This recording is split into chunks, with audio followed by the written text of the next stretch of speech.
welcome everyone to the HealthyU podcast. I am your host, Dawn Funk, joining you down here in sunny Florida. And it's always my honor and privilege to just connect with you guys and to help you take ownership of your health. And each week we have different amazing guests that always bring so much value, so much wisdom, and so much insight to helping you do just that. And this week is no exception. We have an amazing lady that is going to be sharing, I believe, over 40 years of experience with you guys. Our guest today is Elizabeth Kipp, and we're going to be talking today about how to leverage the power of ancestral clearing for a healthier life. Now, I'm going to be honest with you guys. When I saw, her apply to be on the podcast, I saw that title and I was like, I have never in my life heard of ancestral clearing. And so my interest was instantly, curious. And of course, just after talking to her before today, I am so excited for you guys to learn more about this. But before we dive in, I just want to read her bio because absolutely amazing. And so here we go. Let me pull it up.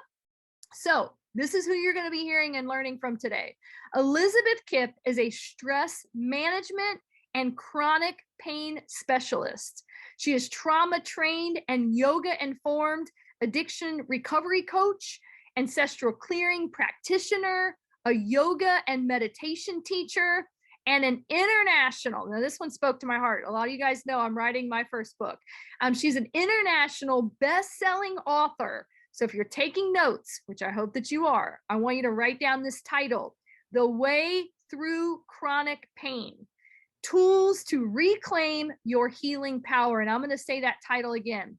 The author of The Way Through Chronic Pain, Tools to Reclaim Your Healing Power. And of course, we'll, I'm sure, have this in the show notes as well. She focuses on helping people realize the power of their inherent healing. Elizabeth healed from over 40 years of chronic pain, including anxiety, panic attacks, and 32 years of addiction to prescribed opiate. This is where I told her she might have to help me. Benzodiazepine, she'll correct me if I'm wrong here in a minute, medication. She now works to help others achieve the same healing that she experienced directly from, and here we go, and my screenshot. Okay, well, apparently I didn't take the best screenshot. Directly from, jump in, help me out there with that last slide. I'm so sorry, Elizabeth. From the tools that I use to heal. Perfect. Yeah. There you go. Apparently I suck at taking screenshots. But anyways, I didn't want to leave anything out. Thanks for finishing that last part. But as you guys can hear, she is extremely qualified. She has an amazing story that we're actually going to open up with today, where she is just going to share her heart about the journey that she has walked and why she is so qualified. And I think more than ever in today's society, this is a topic today that a lot of people need to hear. A lot of people are struggling with. And so thank you so much, Elizabeth, for your bravery and your authenticity. And so I want to turn it over to you to just kind of share more about what you've overcome. Well, thanks so much, Dawn. It's my honor to be here with you. I'm grateful for the opportunity to come in front of your listeners and to bring you to my listeners. It's going to be great. I love your motivation for the podcast, and I wanted to speak to that before we get into the ancestral clearing piece, and it'll segue right in.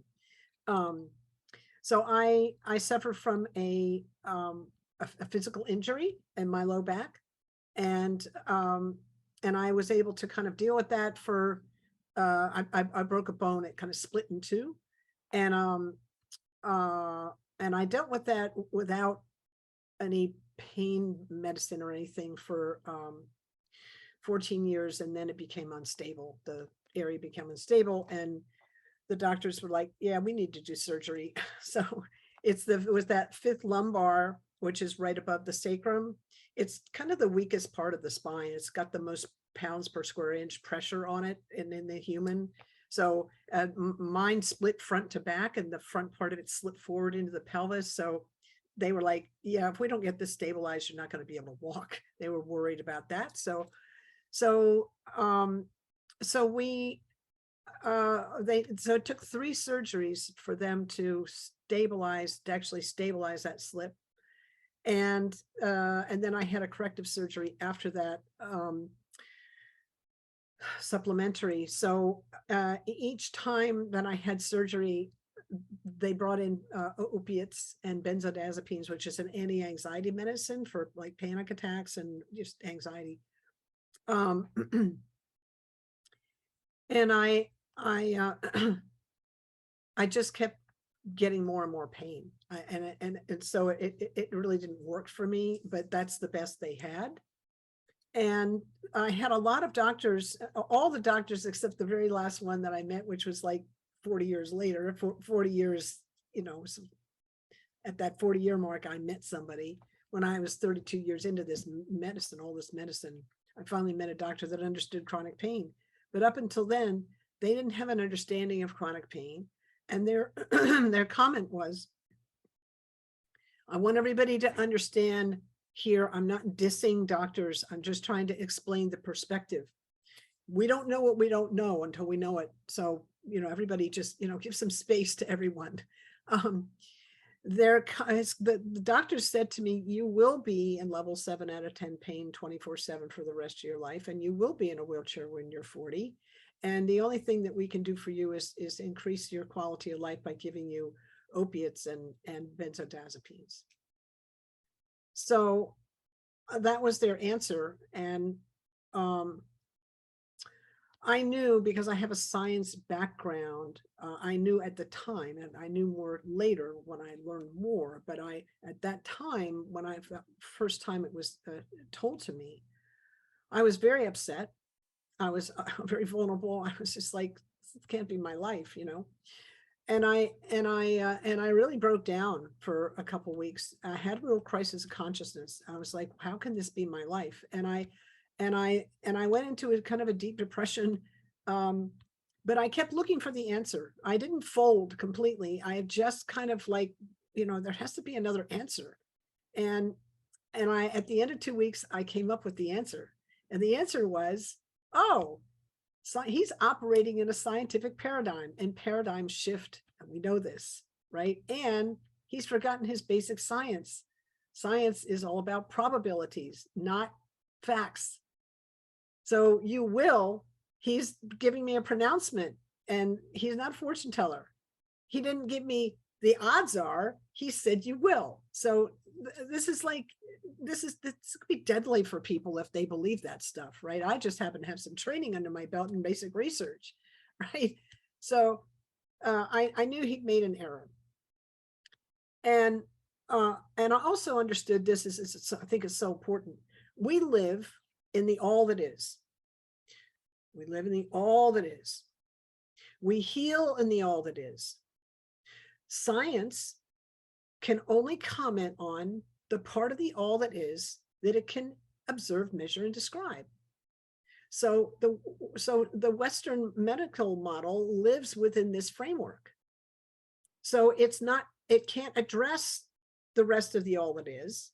It can only address the part that it can observe, measure, and describe. So they have a discipline, and there's a discipline there for a reason. But when we sit in front of doctors, we have to understand that's their perspective. It's not the only game in town. So when I realized that, I was like, oh, I need to be looking, outside of the model, right? And the other thing I want to say is that pronouncement told me more about, and they kept saying it, one doctor after another, and that told me more about the model that they were operating under, the limits of the model they were operating under, more than it did about the human's ability to heal, the mind, body, spirit system, the ability to heal. So I just think it's really important that we get kind of a perspective on what we're listening to. I don't care if it's a Western medical doctor, an acupuncturist, an Ayurvedic, it doesn't matter. Whoever I'm sitting in front of, I want to know what's their perspective, because they're looking through a lens. it's not the only lens in town. It's just the one that they know really well. Even I'm looking through a lens, right? So, right, this is why I think your platform's so powerful, because you're encouraging people to think for themselves and believe kind of in their own ability to reason stuff out. And this is why I want to bring this in. The other thing I want to say about opiates and benzodiazepines, one on opiates. Opiates, I don't know of any studies that show that opiates help heal chronic pain. Mm.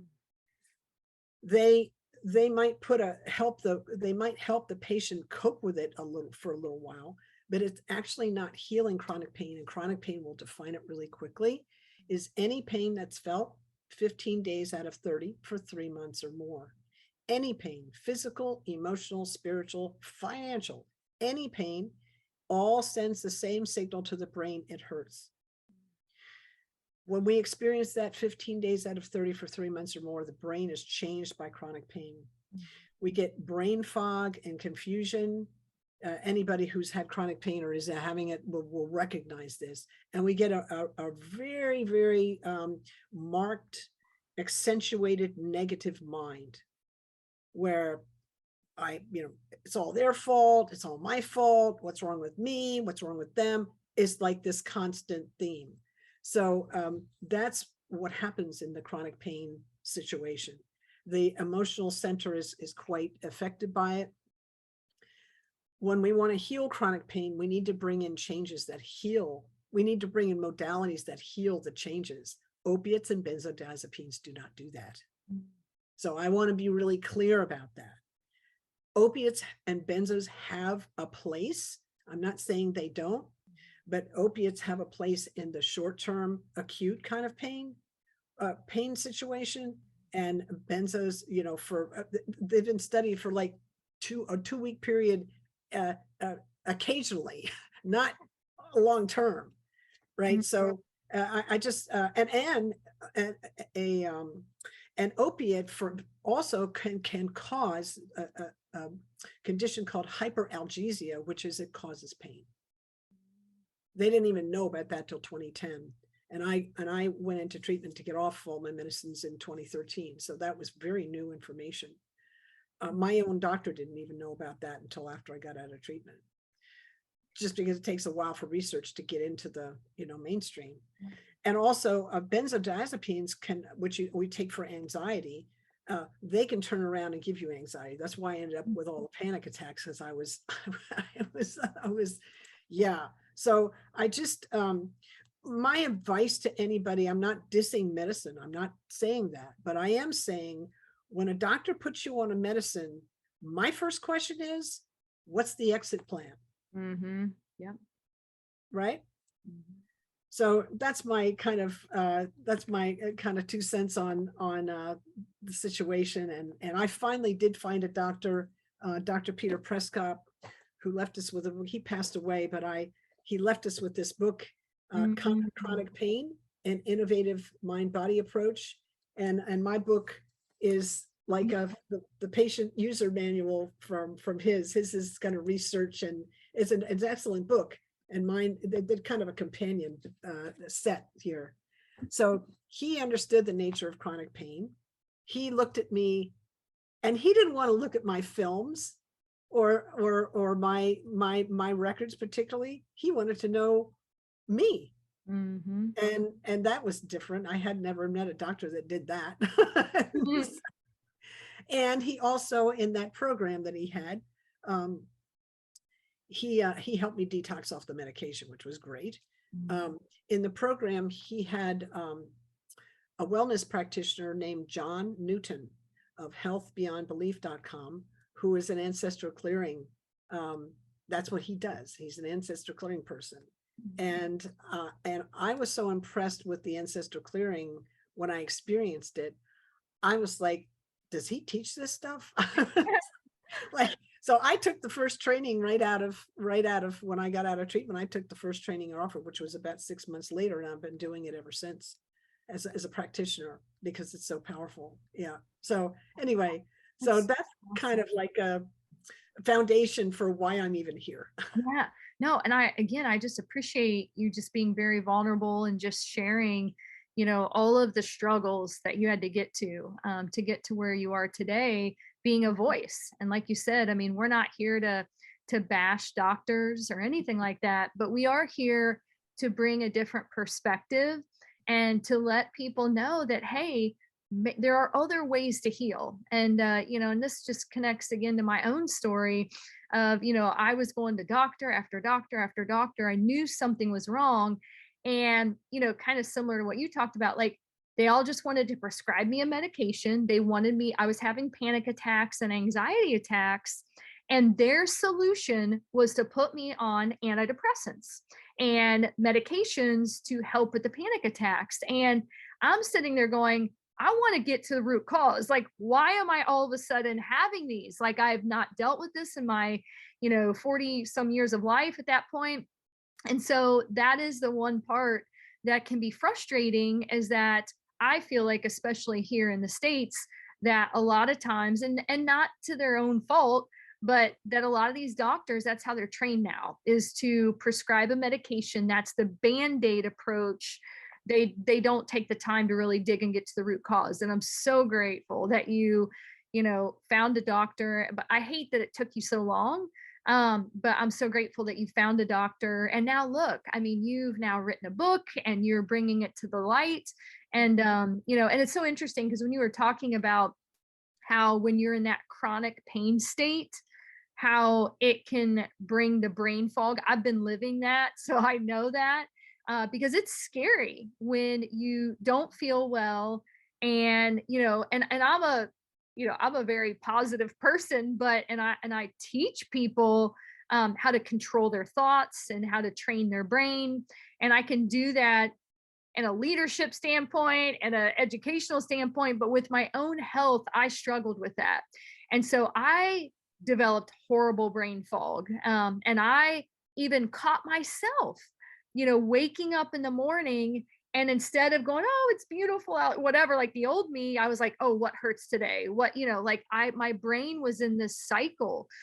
So I've done a lot of research, myself, and just, I believe so much in what you're talking about, Elizabeth, that it's, we have to gain control of our thoughts, and we have to really work on the inside to heal ourselves, in addition, to some other things that I know we'll talk about. But all right, so you said so many great things. You used another line that I always use: we don't know what we don't know.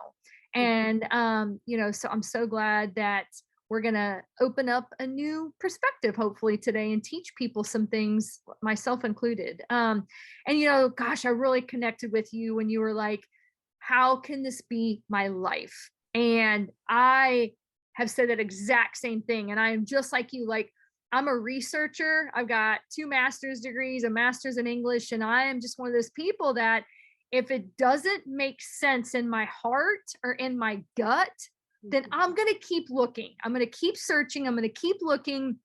And even though I know, we are kind of trained or whatever, that the doctors have all the answers, not always, and, so we should take that ownership and keep looking if it doesn't feel right. So I'm so glad you touched on that. But all right, so let's dive in now to the ancestral clearing. And I know we forgot to say this, but before we get into the serious stuff, tell us, where you're joining us from. Do you have children? Do you have pets? Like, let's hear a little bit about Elizabeth just as a person real quick too, because I just always love to connect with people more. Great. I neglected to say that I walked into Dr. Pierre Prescott's pain management program with over 40 years of chronic pain. And I walked out 52 days later with no pain. Wow. That's amazing. Now that's astonishing. Yes. But you know what's really astonishing? I wasn't the only one. He had a 94% success rate. Wow. Right. So it's not like Elizabeth's so special. Yeah. Right? It's like the tools work if you use them. Now, did he live close to you? Was that like a total? In California. He was in Rancho Mirage. I saw him there. Okay. That program doesn't exist anymore. He passed away a few years ago.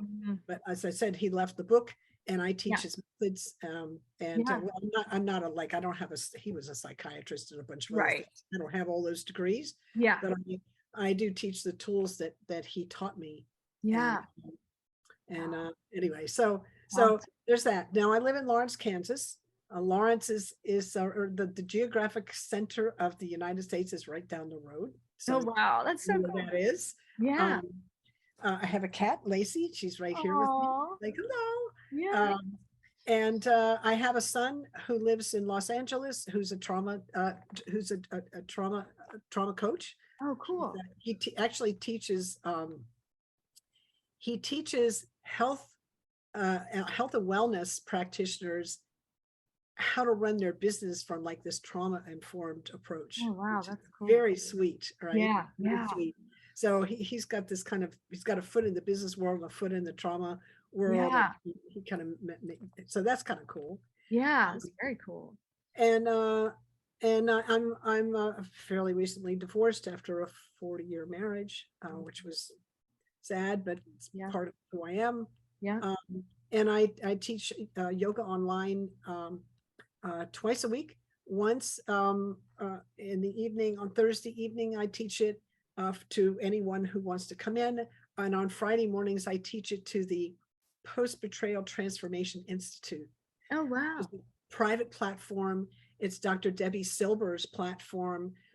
She, you know, like Brene Brown is like the Right. queen of vulnerability. Yeah. Dr. Debbie Silber is the queen of betrayal. So anyone who's had a wow. betrayal experience, you come to her platform, and I'm the movement. I bring in yoga and meditation, this trauma informed approach, Okay. because people that and not have this chronic pain approach, because the betrayal experience is all of those.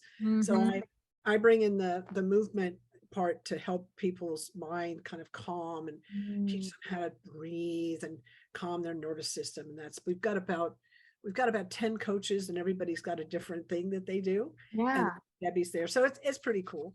That So is- I do that on Fridays, and I write, and I do sessions. I have private sessions kind of all week long. And anyway, oh, also I'm just finishing a year-long training with Dr. Gabor Mate in compassionate inquiry, Oh, which is an wow. approach to it's an approach to it's really an approach to therapy, but I'm not a therapist, but it's a very sweet practice to put into a coaching space. So Mm. Oh, yeah. very cool. That's So- awesome. Oh my gosh, you got a lot of great things going on. That's awesome. Thank you so much. All right. Well, I'm sure people are chomping at the bit like I am just to learn more about ancestral clearing. So let's just start right there and just help our listeners or viewers, if you're watching this on YouTube, can you just kind of explain to us what is ancestral clearing? So thank you for the question. Ancestral clearing is a modality that helps us to release the burdens of the past. And I'd love to bring just a little bit of science in, so that we're like, what is she even talking about? Right? And how do we even get these burdens, right? What's the deal, right? So, spiritual teachers have been saying since the beginning of time, we come into this life with the gifts and the burdens of our ancestors. Science has been able to actually measure 14 generations, which is about 400 years and almost 65,000 people, the imprints of that, just from what they can measure, right? And that's really measuring in Newtonian physics. From the quantum point of view, we can't measure it anymore, but we have that quantum understanding that that we're in the present moment, we have access to the past, present, and future.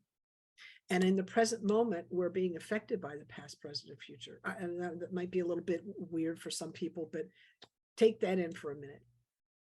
It's a very interesting perspective, and it kind of explains why we can access that through ancestral clearing, because we use the present moment. The practices, it's a modality, as I said, and we use it in the present moment. Some examples of trauma, the effects of intergenerational trauma are, just as an example, some of my clients are children whose parents were Holocaust survivors or victims. And what we see is that, and I'm not the only one, what we see is that the children of Holocaust survivors carry the weight of that. There's that information gets passed from one generation to the next if it's unresolved information. So so if you have a trauma in one lifetime and you're not able to heal that, right? The next generation, it gets passed on. And that kind of makes sense. Imagine that the egg that was you was in your mother, but before it was in your mother, it was in your grandmother, because when your grandmother was pregnant with your mom, at the 4-month mark, the egg that was you is in her womb, is your mom's womb. So you're sharing space with your mom and your grandmother. And the energy that you're all three of you are feeling, you get the effects of that. Right? That's a small example. And your grandmother was in your grandmother's womb. Right? So you see how that works? So it just whoop all the way down. So if that makes sense. Also the mitochondria, which is the little organelle on the cell that's the energy, does this little energy, provides the energy for the cell. All the mitochondria are maternal. They come from the mother. So again, I'm not saying that the dads don't have an effect, as they do, but the mother energy, there's all these things that we can trace that where the mothers passes down information. The dads do too, but I'm just saying. So those are a couple of things, the ways that science brings that in. How does it work, ancestral clearing? And I'll give you an idea of how it works in a minute. But there are 5 techniques that we use. The present moment is part of it. We bring in, just kind of in general, we're actually asking the source of all that is, whatever brought all this together, right? Like, call it God, call it source, call it creator, call it, great spirit, whatever. We're calling on that to help us release what we're carrying that's no longer necessary. Note what I just said. We're not asking it to release it. We're asking it to help us release.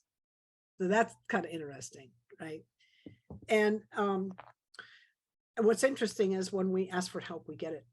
And you don't even have to believe in a higher power to get help from this work, which I think is amazing, because I do have clients that are like, I don't even believe in that. Well, you don't have to believe in gravity for it to act on you. Right. So that's kind of interesting, right?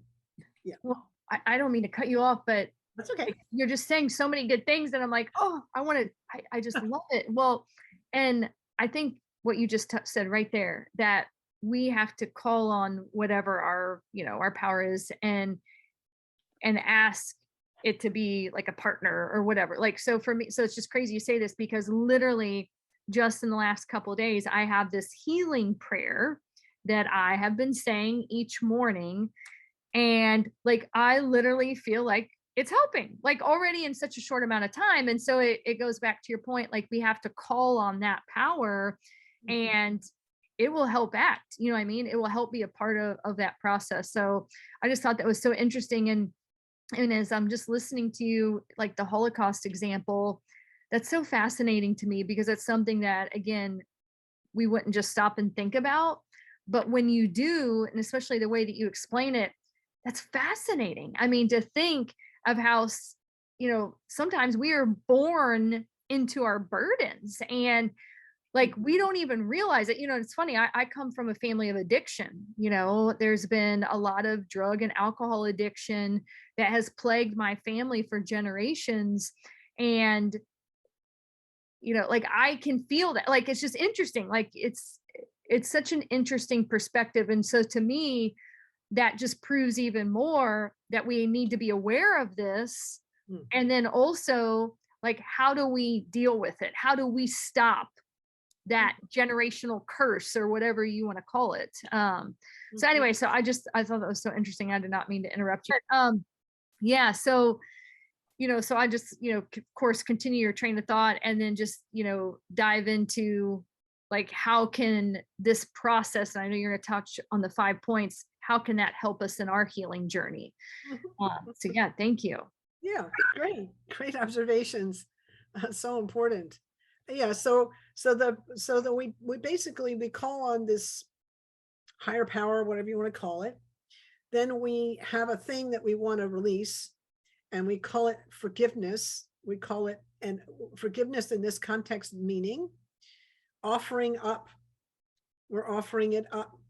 Because clearly, if I need to call on a higher power to help me release something, I don't know how to release it, or I would have, right? So we're offering it up. We use the words forgive, and then we bring in gratitude and humility with a please and thank you.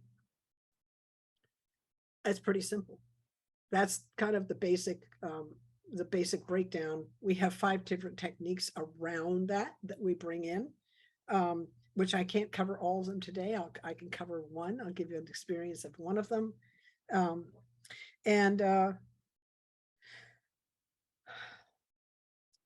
I think everyone will get you're kind of asking me, without giving you an experience of it, you're kind of asking me, what is it like to eat ice cream? Or what is chocolate like, right? You're asking me to put words around something that's experiential. Yeah. So some of the benefits of ancestral clearing really are, I think you talked about confidence, helping people with confidence at the beginning. Yeah. Well, ancestral clearing, what if you come in with a burden, if in a life from other lifetimes or your own lifetime, where you've got a limitation or belief around I'm not good enough, which pretty much everybody I know has. That's right. They've got at least a little part of them in them that's like, I'm not good enough, right? So, or I never do anything right, or I'm unworthy. These are all very common, common things that can really, if we carry them, they can really leave their imprint on our life, and like on all levels. And this is why we need people like you that coach in confidence to help us with the mindset involved in that, because there's mind stuff. You do work around thoughts, so do I just probably do it a little bit differently. Also, this ancestral clearing piece of it, I like to bring it in first before I get into like the mindset thing. I bring in the ancestral clearing first, because if we can kind of take care of that piece, then we've kind of cleared. Imagine that we come into life with tinted glasses,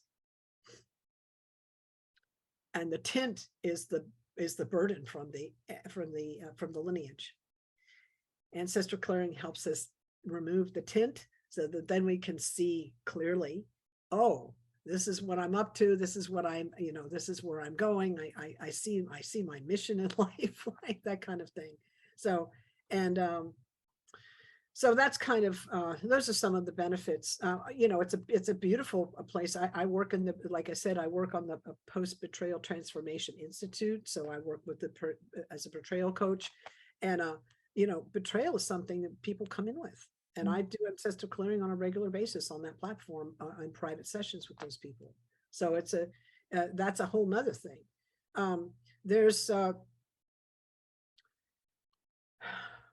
Then there's the other aspect of, imagine right now, the ancestral clearing works on this piece too. Imagine right now there's a lot of fear. We're in the unified field of consciousness. We're all connected. Just kind of get into that space for a moment. We're all feeling the field, and we're feeling each other's stuff, right? So those of us that are conscious, part of my practice when I do my morning practice is to sit quietly, get still, and open my heart and consciously, put out compassion into the field. Yes. Now I could sit in my practice and get really angry at what's happening out there and just, I could do that. but I've realized the impact that that has on the field, right? And so what I do in my practice is try and clear everything in my inside that's making me go, that's making me fearful and, so I'm trying to clear that negativity. And as somebody who had chronic pain, I had plenty of negativity. So that's just part of the practice. Ancestral clearing is a big piece of helping to clear negativity. So it's why I bring it in first in a chronic, because I work with a lot of people in chronic pain, people that are recovering from addiction. They were chronic pain people first. So it's kind of all the same space. Yeah. Well, and I love that you bring up the importance of having a peaceful and calming morning routine. And I'm a huge believer in that as well. And, I mean, if you can see it, I have a little sign that says protect your peace. Like, I think that, on a daily basis, right, we have to create these habits to help us start the day, on the right foot. And, with our, it's like, yeah, a lot of people go to the gym before work or whatever, but we have to also protect our peace and our mindset. And so I love that you touched on that and just kind of having that stillness and that calmness in the morning. And so that's super, super important. I definitely, am a big, big believer in that. And then what else? Well, and I think too, just especially, I think this is so important, the work that you're doing, because with social media, and just the the kind of the keeping up with the Jones and the comparison trap, and just even the promotion of so many things that are Hollywood. And I think that a lot of people can have these self-sabotaging thoughts all the time, like, I'm not, like you said, I'm not good enough, and I don't have these things. And so again, I can just see where there's a lot of wounded people just in life right now. So so grateful for the work that you're doing. So, I know you've talked about just some of your different clients and whatnot, but I would love to hear just kind of like even just a breakdown. So this is like your next question, like, let's talk about you first. And I know you just touched on your morning routine, but give us some examples of, so you learned about ancestral clearing from the amazing, doctor. Like, what were some things like that in those 57 days? I think you said that you were healed, right? And that you felt so much. Yeah, 52. Okay, I knew it was a 50. Tell us, like, what were some of the key things? I'm just curious that he had you do in that short time frame compared to the 40 some years that you lived in pain. What were some of those strategies or things that he did to help you have such a miraculous healing? I'm just curious. Yeah, it was remarkable. So the first time I sat in his classroom, I was just off at a 2-week detox. I was in a hospital bed for 10 days or 2 weeks, just detoxing from the medication. And they poured me into a wheelchair because I'd been in bed for all that time and I'd lost all the tone of my muscles. I had to kind of build myself back up again in the next few months. But I was in a wheelchair and I'm still, reeling from detoxing. And there's 20 people in the room. I didn't know anybody. But I knew chronic pain, and we were all chronic pain people. And Dr. Peter says, one of the first things he said when he came in the room was, he said, don't judge the moment. And I was like, in my head, I didn't say it out loud. Dude, I'm just sitting here minding my own business. I'm not judging anything. And then he said, but I listened, and then he said, I couldn't believe you said this. What are you doing to cause your pain? And I'm like, I'm in a room full of, we're all chronic pain people. And, I'm in total victim mode at that point.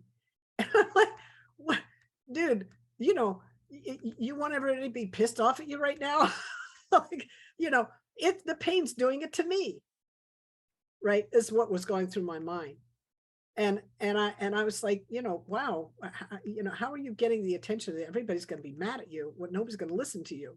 But he had the room. So I listened.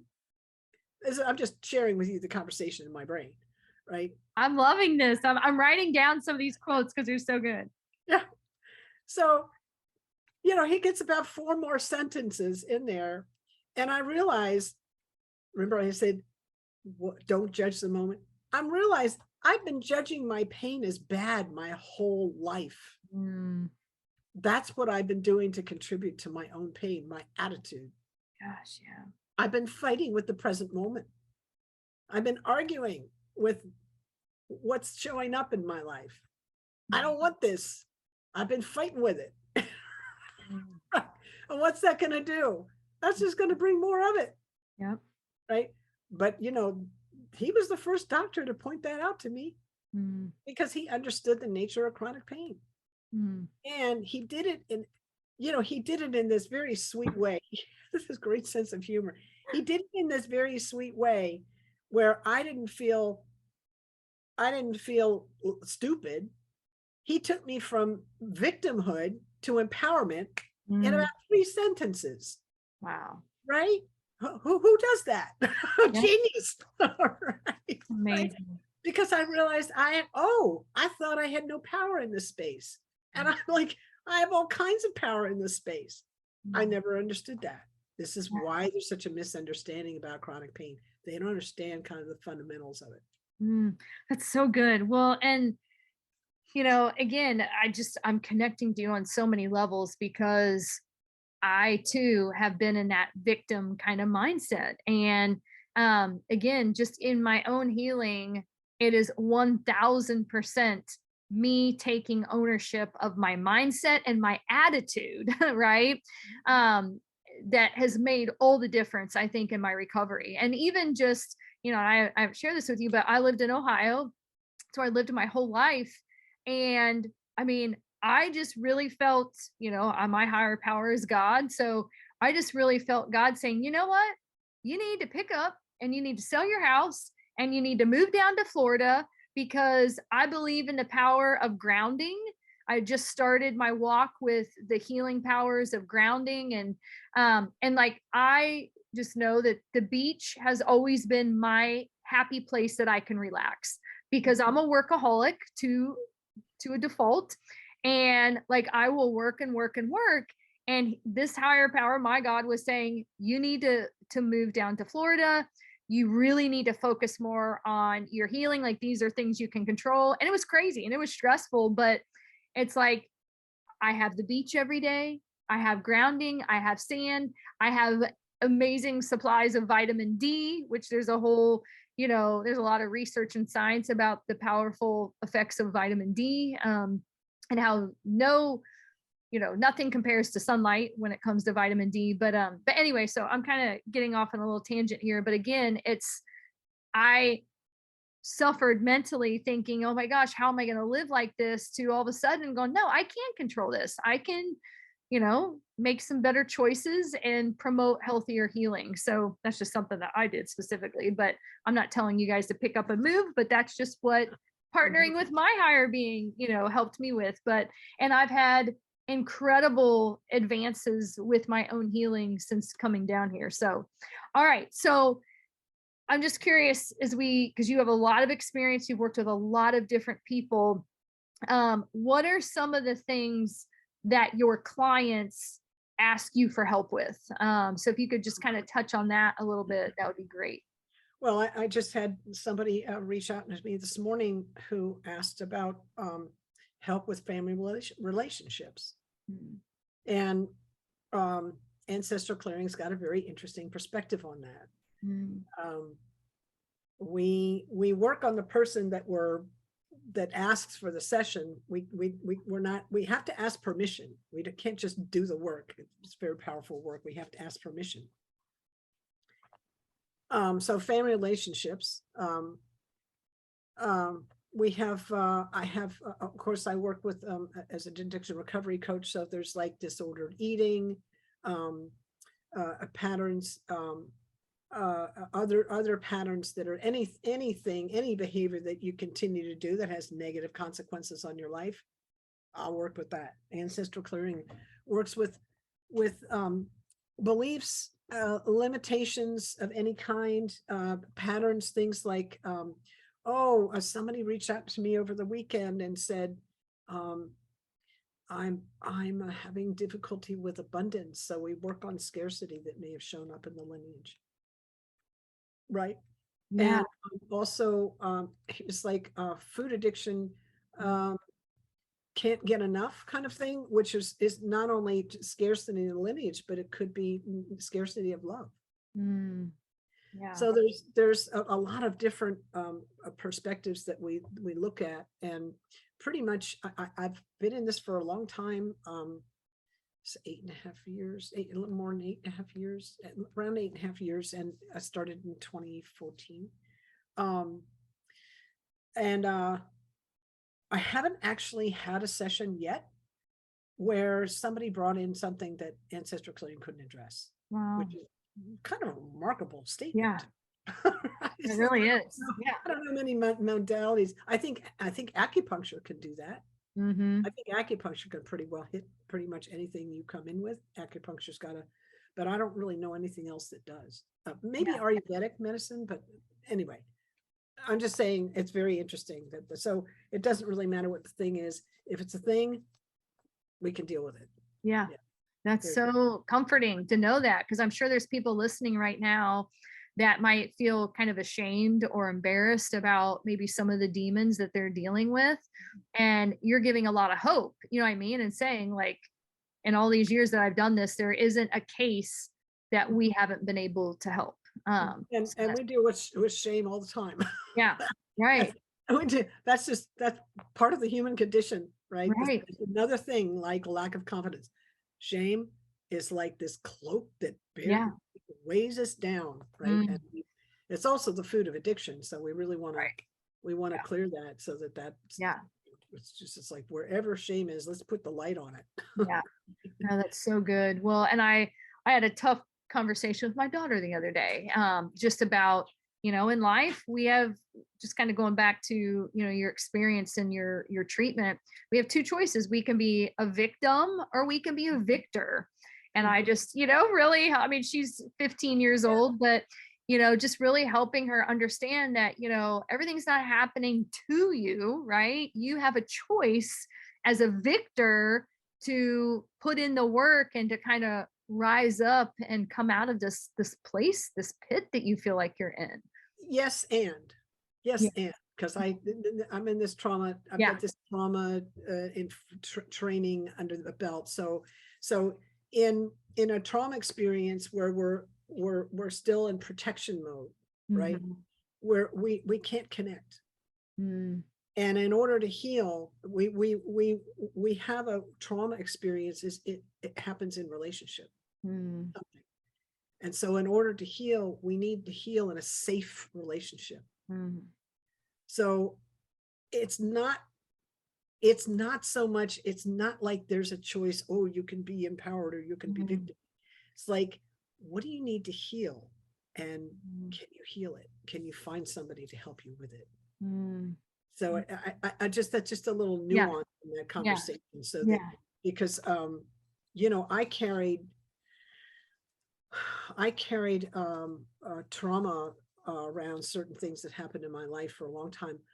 I didn't want to talk to anybody about it because I denied my own experience around it. I mean, it just, there are all kinds of different reasons why we hold on to stuff. And if somebody had said, Elizabeth, you have a choice, you could be empowered around that. I'm like, I don't even know how to do that.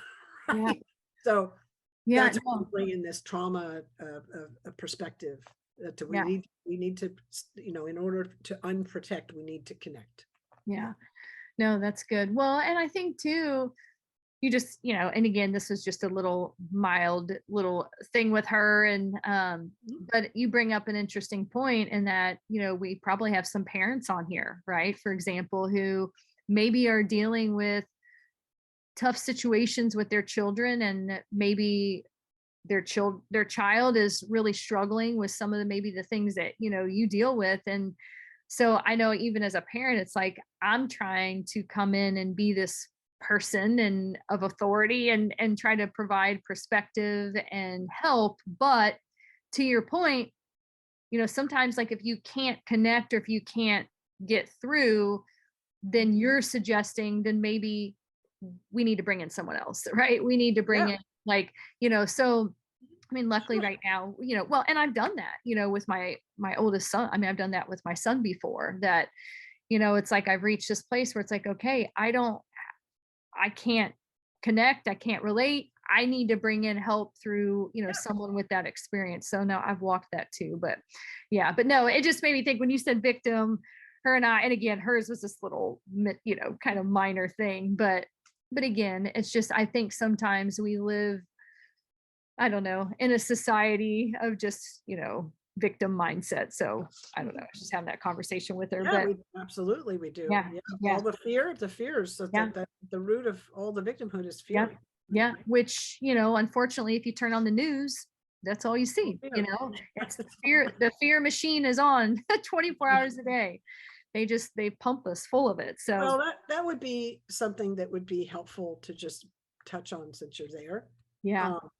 What I'm just asking the question to everyone, and I ask it to myself. What am I feeding myself? Not just physically, right? What kind of media am I feeding? What information's coming into my field today? So that's where we have a choice. I have a choice as to whether I turn the news on or not. Now how I bring it in, if I bring it in, etc. So how are we? That's a way people say. People ask me like, how do I live? And I'm like, I create my day. Well, how do you do that? Well, I work, right? Mm-hmm. I have a job, and it is, everybody's got to make a living. But when I say I create my day, I said that early morning practice where it's very intentional. And then as the day progresses, I'm careful about what comes into my field. There's a bunch of stuff that life just brings in that I don't have an ace in really, but I'll, if something happens, I'll check my attitude about what just happened. Yeah. Right. So I have some power there. So I really try, and of course I leverage the breath to try and kind of keep the nervous system regulated and calm. But I really do try and stay as conscious as I can with my own attitude about what am I making this moment mean. Yeah, that's good.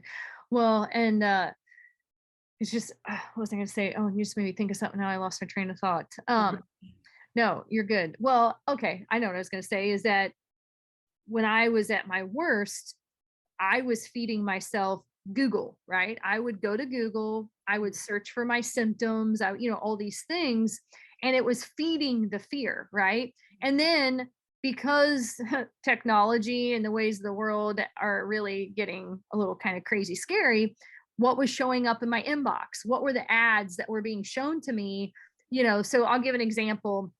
When I was really freaking out, had the anxiety attacks, panic attacks, I was like, oh my, and at one point, weird pains, I started like Googling different types of cancer, right? I was like, oh my gosh, maybe I have cancer, right? And so I started Googling symptoms and all these things. Well, then in my Facebook inbox, all these emails start coming that are related to this topic. And that's kind of a scary thing about the world that we live in today, is that because of the technological advances, like we even have to protect our peace when it comes to our email, to our, our social media ads, because they are targeting us and they are just hammering the fear. So to your point, we have to be intentional about designing our day, about turning off the fear, about how we're choosing to spend our time.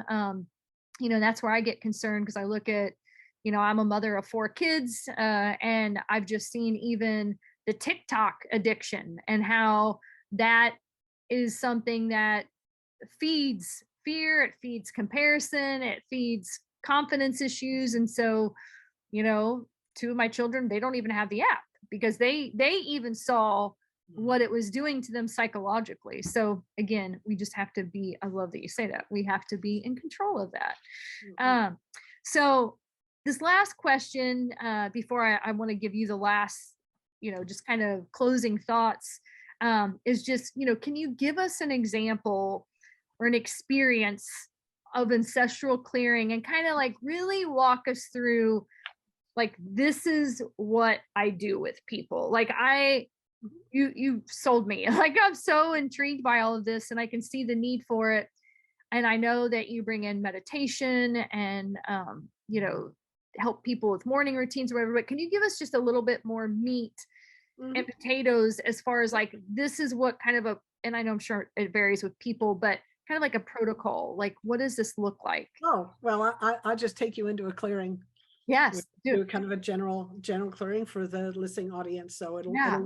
it'll work on you, Oh, but perfect. it'll work on me. Nice. It'll work Okay. on everyone that's listening, because it doesn't, like I said, when we work in the present moment, we have access to the past, present, and future, and the people, when they listen to this, they'll get the effect as well. It's just as powerful on the Yeah.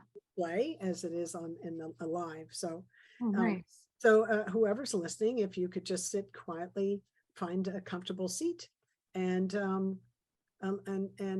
notice kind of how the body feels.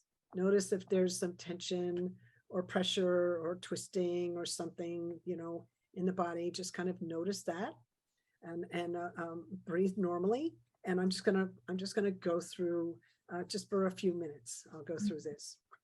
An infinite creator, all that you are, source of all that is, was, and ever will be. We ask humbly and gratefully that you help everyone listening to this and all of their relationships, all their ancestors and all of their relationships, through all relevant time, space, dimensions, lives, lifetimes, and incarnations. For all the times they felt let down by life, by family members, by relationships, by anyone representing the Creator. For any time they felt let down by the Creator in any name or form. Anytime they turned their back on the Creator or believed that the Creator turned its back on them. Please help all of you to forgive each other, forgive yourselves, be at peace with one another and at peace with yourselves, please, and thank you. For all the times you weren't nurtured, loved, and supported or cherished the ways that you needed. Please help all of you to forgive each other and forgive yourselves. And for the times you weren't able to nurture, love, and support others in the ways they needed. For any time you were out of integrity with another or another out of integrity with you. Please help you all forgive and release one another. Forgive and release yourselves for the highest good. Please and thank you. For all war, battle, Holocaust, genocide, persecution, slavery, injustice of any kind, any oppression, misuse of power, position, authority, politically, spiritually, medically, or in any other way. Please help everyone involved to forgive each other and forgive yourselves now and forever, please, and thank you. For all hurts and wrongs, physical, mental, emotional, spiritual, sexual, financial, through thought, word, or action. All of you to another and another to all of you. Please help all of you to forgive each other and forgive yourselves for the highest good, please, and thank you. Now take a breath in and let out, and just notice how that feels in the body.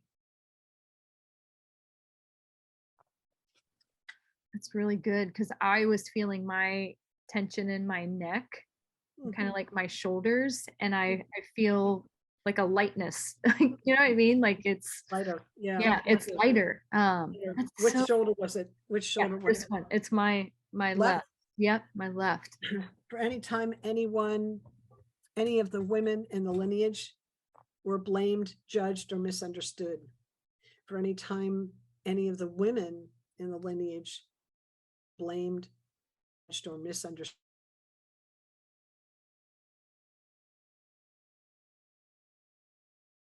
others, please help you all forgive one another. Depending on where it is in the body, Mhm. it gives us an idea where to start. Yeah, that's so powerful. It's so good. So that is like, so this is what you do in a session. You kind of lead people through these statements and just kind of model. I know you touched on that at the beginning, like, you're calling on the higher power, you're naming it, the forgiveness, and then bringing in that gratitude and that humility. So you're just kind of walking people through that, and then helping them establish those morning routines. Well, what in an ancestral clearing, what I Yeah. do is I ask the person what they want to work on, Yeah. right? And then I'm in a very quiet, still place. It's really a conversation between source energy, higher power, and this person. And Mhm. they tell me kind of where they feel it in the body, and it gives me a place to start. But there's really kind of information that comes through between that and the person, and Yeah. that's what we do the clearing around. So it's very specific. And Yeah. like I said, there's 5 techniques that we use. So Yeah. um, I don't teach morning practice in this. When I do ancestral clearing, I can teach that as Yeah. part of my coaching. But in ancestral clearing, it's a very interesting. We never know kind of where the session's going to take us, but we kind of get to the root of whatever the thing is, whatever the limitation, we get to the root of where it started. Yeah. It may have been in the person's this actual lifetime, and it may have been in some other lifetime. We don't know until we do the work. Yeah. Wow. So do you have clients that they meet with you weekly, multiple times a week? Like what is Well, that? yeah, mostly I people frequency is more like once a week or once every 2 weeks or once a month or once every Okay. 2 weeks or something like that, because it's like word medicine is. Okay. Oh, that's a good yeah. And so the effects of it, the effects of this that we just did, that little clearing that we just did, the effects are immediate, but you'll also feel them for a few days, and Yeah. it's useful for people to kind of allow whatever's happening with them, the healing process to take place within them, and then we work on the next layer. Is kind of Yeah.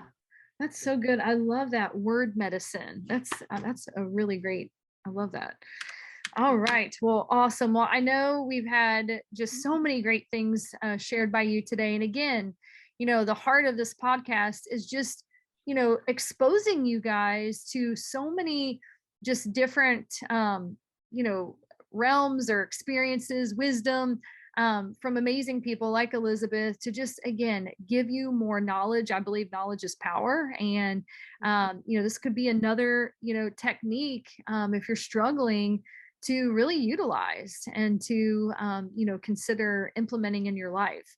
And so as we kind of bring this amazing podcast to an end, I always love to give our speakers just an opportunity to share anything on your heart, any last and final parting words, anything else you want to share with the listeners before we end this today.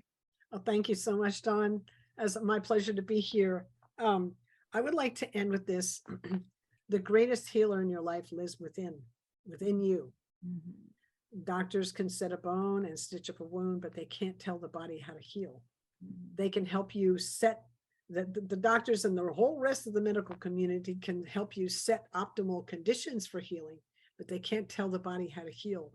So we need to understand that relationship, and we need to also believe more in the body's ability to heal than in the dis-ease that's of the moment, right?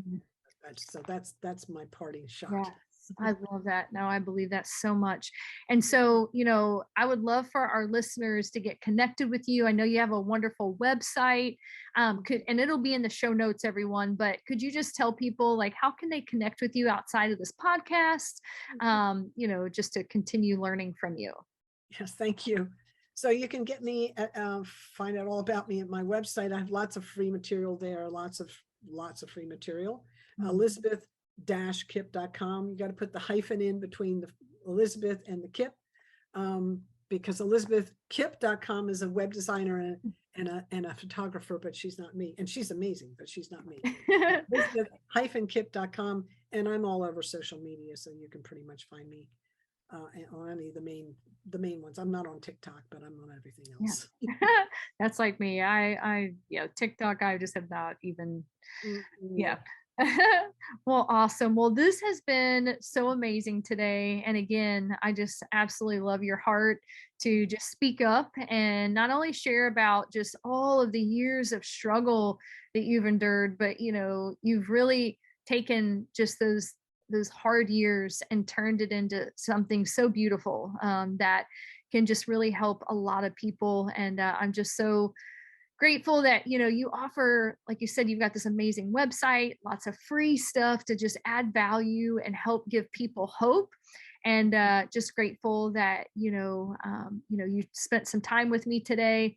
And for those of you listening, as I always like to remind you that, I'm sure as you are listening to Elizabeth today, you may have thought of people in your own life that have been dealing with trauma, with betrayal, with, just problems in their lineage, maybe parents that, had great suffering, grandparents, or like you said, I mean, this could go for generations. And so as you were listening, if you were thinking of people in your life that are hurting and could benefit from this podcast, please share this with them, because we want as many people as possible to have hope and to not have to suffer, for as long as Elizabeth did. And again, I'm just so blown away by your story, and that you suffered for over 40 years. I mean, in pain, and 52 days, because of something that was brought to the light for you, you were able to find healing